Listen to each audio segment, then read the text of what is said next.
Le cabinet du Premier ministre israélien Benjamin Netanyahou a approuvé le plan de cessez-le-feu à Gaza et de libération des otages élaboré sous l'égide des États-Unis. L'Ukraine à nouveau ciblée par une attaque russe de grande ampleur en pleine nuit. Des milliers de foyers sont sans électricité à Kiev et dans 9 autres régions du pays. Le prix Nobel de la paix a été décerné vendredi à la leader de l'opposition vénézuélienne María Corina Machado pour sa lutte en faveur de la démocratie face à la répression du président Nicolás Maduro. Donald Trump suggère d'éjecter l'Espagne de l'OTAN, reprochant au gouvernement de Pedro Sánchez son refus d'augmenter les dépenses de défense à 5% du PIB. Le gouvernement israélien a approuvé le plan du président américain Donald Trump en faveur d'un cessez-le-feu à Gaza et de la libération des derniers otages. Le Premier ministre Benjamin Netanyahou a annoncé la nouvelle aux premières heures de vendredi, après avoir réuni son cabinet ainsi que l'envoyé américain Steve Witkoff et Jared Kushner, le gendre du président Trump. We fought during these 2 years to achieve our war aims, and a central one of these war aims is to return the hostages, all of the hostages, the living and the dead. And we're about to achieve that goal. We couldn't have achieved it without the extraordinary help of President Trump and his team, Steve Witkoff and Jared Kushner. Here we are today because Hamas had to, they had to do this deal. The pressure was on them, they were backed up, and you've got the bigger army, you were making inroads, and that's what led to this deal. Le Hamas a précisé que la première phase du plan Trump inclut notamment une cessation immédiate des hostilités, un retrait progressif des troupes israéliennes et la libération de centaines de prisonniers palestiniens incarcérés en Israël. وإننا نعلن اليوم التوصل لاتفاق لإنهاء الحرب والعدوان على شعبنا والبدء بتنفيذ وقف دائم لإطلاق النار وانسحاب قوات الاحتلال ودخول المساعدات وفتح معبر رفح في الاتجاهين وتبادل الأسرى. L'annonce du Hamas a été accueillie avec une grande joie à Gaza après 2 années de bombardements intensifs. La population semble enfin entrevoir la fin du conflit. Le groupe affirme avoir obtenu les garanties nécessaires de Washington et des pays médiateurs pour s'assurer que la guerre contre l'enclave soit complètement terminée.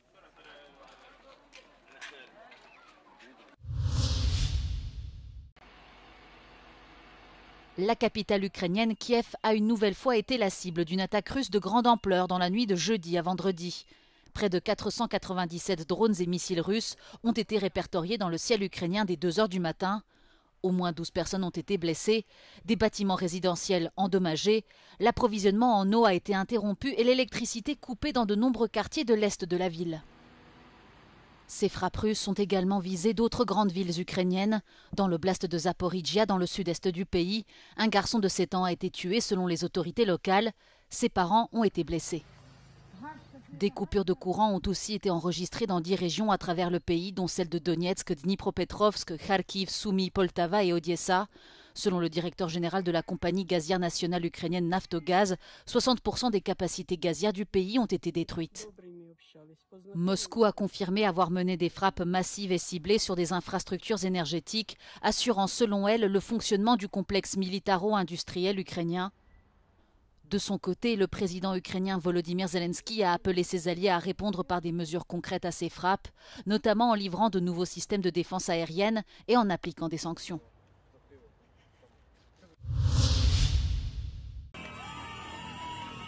L'opposante vénézuélienne María Corina Machado a remporté vendredi le prix Nobel de la paix, une distinction que le président américain Donald Trump convoitait avec insistance. María Machado vit dans la clandestinité dans son propre pays depuis la réélection contestée du président Nicolás Maduro en 2024. Le comité norvégien du Nobel a salué une figure clé de l'unité d'une opposition politique autrefois profondément divisée. She is receiving the Nobel Peace Prize for her tireless work promoting democratic rights for the people of Venezuela and for her struggle to achieve a just and peaceful transition from dictatorship to democracy. Dans une interview accordée à Euronews il y a un an, María Machado affirmait que le cas du Venezuela était crucial pour la sécurité de l'Occident dans son ensemble et dramatique sur le plan humain. You have time and again Donald Trump a suggéré que l'Espagne soit éjectée de l'OTAN lors de sa rencontre avec son homologue finlandais Alexander Stubb dans le bureau ovale jeudi. Cette visite, qui visait à préparer l'achat par la Finlande de navires brise-glace américains, s'est rapidement orientée vers une discussion sur l'Alliance Atlantique.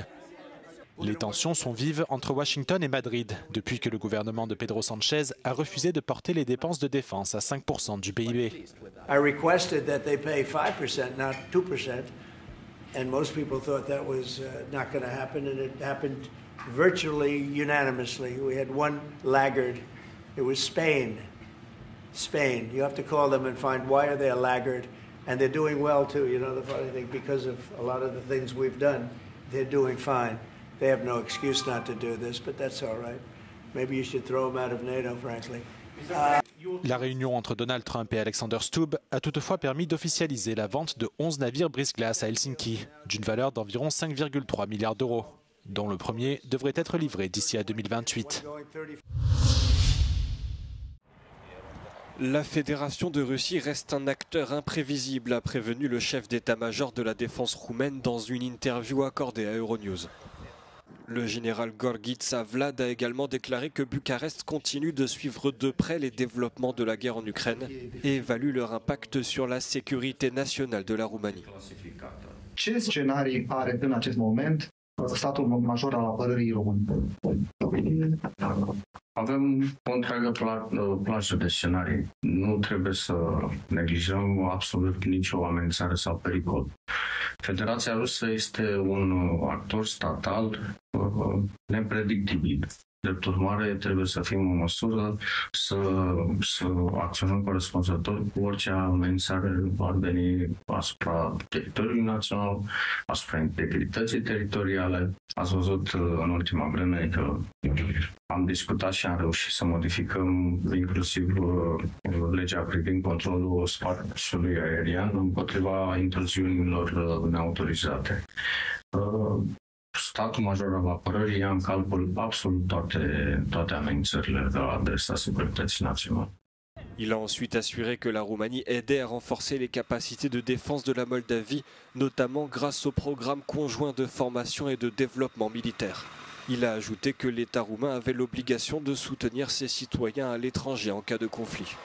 Armata română ajută Republica Moldova și Armata Republicii Moldova pentru a-și dezvolta capacitatea defensivă corespunzătoare. Avem foarte multe programe de instruire în comun, avem foarte multe programe de dezvoltare a capabilităților, oferim asistență Armatei Republicii Moldova să-și dezvolte capacitatea de apărare. Statul român, în caz de conflict, trebuie să asigure asistență cetățenilor români aflați în afara granițelor naționale. România are instrumentele politice, militare și de altă natură, astfel încât să sprijine Moldova.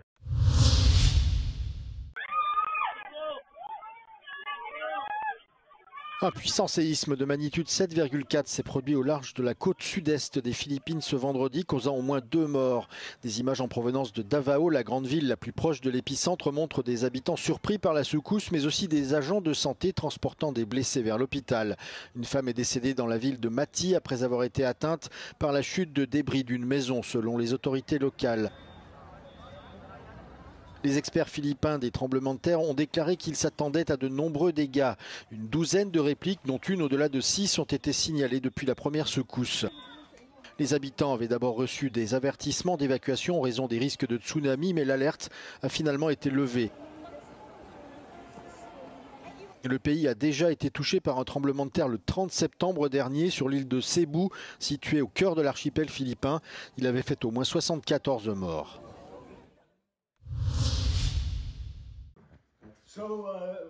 John Martinis est l'un des 3 lauréats du prix Nobel de physique 2025 pour ses travaux révolutionnaires sur l'informatique quantique. Dans un entretien exclusif accordé à Euronews, le scientifique américain nous fait part des récents progrès fulgurants dans ce domaine, qui est passé de la théorie à la pratique en l'espace de quelques années. And it's really kind of amazing right now that people can build quantum computers, and they're powerful enough to do kind of academic computing run simple algorithms, kind of understand how it works and how to program it. Les obstacles restent cependant nombreux et la concurrence entre les entreprises entrave le partage de connaissances, selon John Martinis.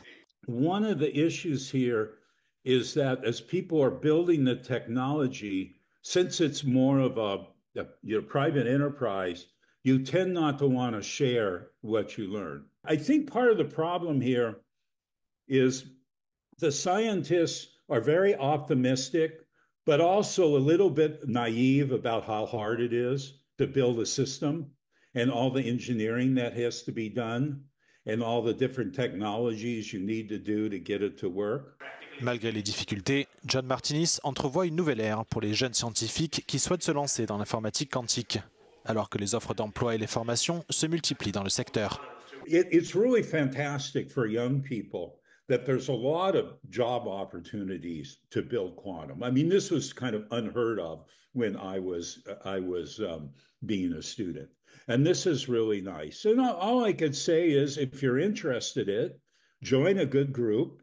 And generally, people get their PhD, but we have non-PhDs that contribute greatly to our company. So, one particular person has a background in computer science, does all our networking, and contributes fantastically to it with his own skills that we don't have.